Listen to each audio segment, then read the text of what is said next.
মানুষ বলে না ওপেন সিক্রেট, সেরকম কিছু আছে কিনা যেটা সিক্রেট কিন্তু ওপেন সিক্রেট কিছু আছে কি? পূর্ণাঙ্গ লেখার সময় সিক্রেটটা কি ততটাই সিক্রেট যেটা বলা যাবে না না? না না, এমন সিক্রেট না, পূর্ণাঙ্গ লেখার সময় পূর্ণাঙ্গর বলবেন জন্য সেটা। আমরা অপেক্ষা করি। শিশির মনির এই ব্যাপারে যদি কিছু বলতেন। আসলে এই প্রশ্নের উত্তর দেওয়া ইটস ভেরি ডিফিকাল্ট, কিন্তু মনে হয় যে আসলে এই চলার পথে ব্যক্তিগত জীবনের অনেক অভিজ্ঞতা আছে যেগুলো আসলে একইভাবে সব তো আর পাবলিক ডোমেনে আসার বিষয় না।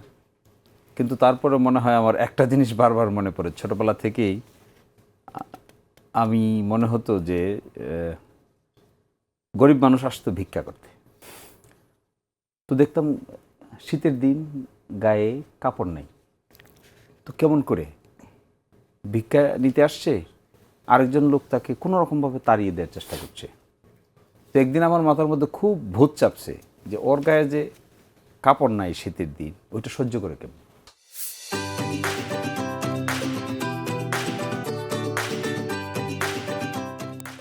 এটা দেখার জন্য আমার শীতের দিন পানিতে নামা দরকার।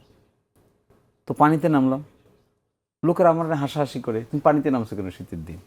তো বললাম যে ওই মহিলাটা কি করে শীতের দিন কাপড় ছাড়া এই অবস্থায় আছে এটা অনুভব করার জন্য পানিতে আসছি। তো সবাই আমাকে হাসে, মনে হচ্ছে আমি একটা জন্তু, এটা কোনো কথা? এভাবে পানিতে নামে কেউ এটা অনুভব করার জন্য? এটা এমনি অনুভব করা যায়।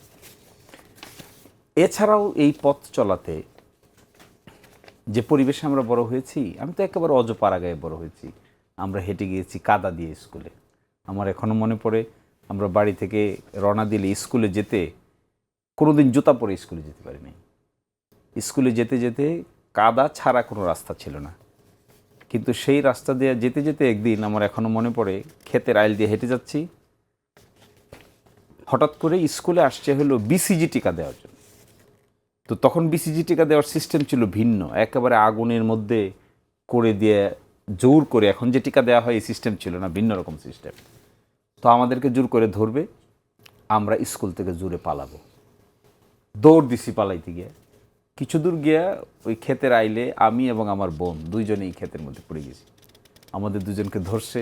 কিন্তু বুঝছো খুব ইন্টারেস্টিং, কিন্তু আমার মনে হয় যে প্রশ্নটা হেলাল ভাই করেছিলেন যে আপনার সিক্রেট লাইফটা কি? এই রাজনীতিবিদরা তো হ্যাঁ পাশ কাটিয়ে না, গল্প পাশ বলছেন কাটিয়ে যাচ্ছি আপনি। না। আজকের দিনে দেখেন আমাদের জীবনের এই অংশটুকু কেউ জানে না, তো পাবলিক ডোমেন এগুলো নাই। তো মানুষ দেখছে আরে জুলাই সনদ নিয়ে কথা বলে, তারপর সংবিধান নিয়ে কথা বলে,